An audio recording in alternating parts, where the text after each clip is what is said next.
Finally வீக்காவோட reunion most waited track ஒரு பெரிய ஹை வோல்டேஜான தருணத்தில் அவங்க ரெண்டு பேரும் சேருவாங்க.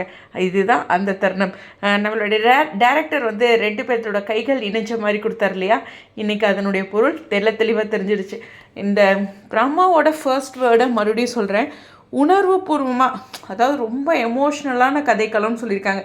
இதில் காவேரி சொல்ல மாட்டாங்க விஜய்கிட்ட அவங்க அம்மா தடுப்பாங்க அது இதுன்னு வேண்டாம். ஏன்னா அவங்க லைன் கொடுத்துட்டாங்கன்னா இந்த பரபரப்பான கதைக்களம் அப்படிங்கிற மாதிரி அந்த உணர்ச்சி மிகுந்த ஒரு விஷயத்தை தான் அவங்க அப்படி மென்ஷன் பண்ணியிருக்காங்க. ஸோ காவேரி கண்டிப்பாக விஜய்கிட்ட சொல்கிறாங்க.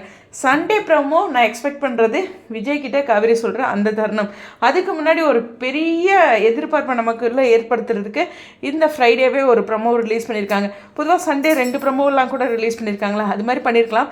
பட் இப்போ இந்த ப்ரமோ ரிலீஸ் பண்ணும்போது இதுவும் ஆட்டோமேட்டிக்காக ட்ரெண்டிங்கில் போய்டும். சண்டே வர ப்ரமோவும் ஆட்டோமேட்டிக்காக ட்ரெண்டிங்கில் போய்டும், நம்பர் 1 பொசிஷன்லேயும் வரும். ஸோ அந்த மாதிரி ஒரு ஹை வோல்டேஜ் ட்ராக் அப்படிங்கிறது தான் இதில் ரொம்ப முக்கியமான விஷயம். இவங்க 2 பேரும் சேர்றாங்க. ஏன் அப்படின்னா அங்கே குமரனுடைய அம்மா இருக்காங்க. அப்போது சாரதா கிட்ட சொல்லுவாங்க, இதுக்கு மேலே அவங்கள நீ பிரித்து வச்சு என்னத்தை பண்ண போகிற அப்படிங்கிற மாதிரியும் அவருடைய மனநிலையும் இந்த இடத்துல எடுத்து சொல்கிறாங்க. நான் என்னுடைய கெஸ் என்னென்னா, இந்த ப்ரெக்னென்சி கிட் வாங்கின இந்த பர்டிகுலர் ப்ரமோட் ட்ராக்கை அவங்க மேபி ரீடேக் எடுத்துருக்கலாம்னு நினைக்கிறேன், ரீஷூட் எடுத்துருக்கலாம் அப்படின்னு தோணுது. இன்னும் கொஞ்சம் எமோஷ்னலாக ஏதோ ஒன்று பண்ணியிருக்காங்க. அதனால தான் இந்த 2 நாளைக்கு முன்னாடி ஒரு ஷூட் எடுத்து இதை அப்லோட் பண்ணியிருந்தாங்க. அதை பற்றி அப்டேட்டும் இருக்குது. ஸோ ஒரு பெரிய சந்தோஷமான உங்களுக்கு ஒரு நியூஸ், ரீயூனியன் சூட். மீண்டும் சொல்கிறேன், இங்கே சில கமெண்ட்ஸ்லாம் பார்த்தேன், சொல்ல மாட்டாங்க அப்படிங்கிற ஒரு விஷயத்துக்கே வேண்டாம். ஏன்னா அந்த ஃபஸ்ட்டு வேர்டே அவங்க ஒரு உணர்வு பூர்வமான அப்படின்ட்டுருக்கு. இந்த அளவுக்கு அவங்க இம்பார்ட்டன்ட் கொடுக்குறாங்கன்னா அதை ஹைட் பண்ணுறதுக்கு இவ்வளோ இம்பார்ட்டன்ட் கொடுக்க மாட்டாங்க.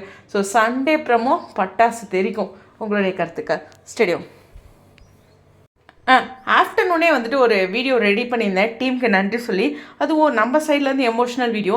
பட் இப்போ இருக்கிற சந்தோஷத்தை விட ஆஃப்டர்நூனே நான் ஒரு சந்தோஷம் அடைஞ்சேன் டீம் மேலே. அதனால் அப்போ நான் ஒரு வீடியோ மேக் பண்ணிவிட்டேன். அதை இன்னும் கொஞ்சம் நேரத்தில் ரிலீஸ் பண்ணுறேன். ஸ்டேடியம்.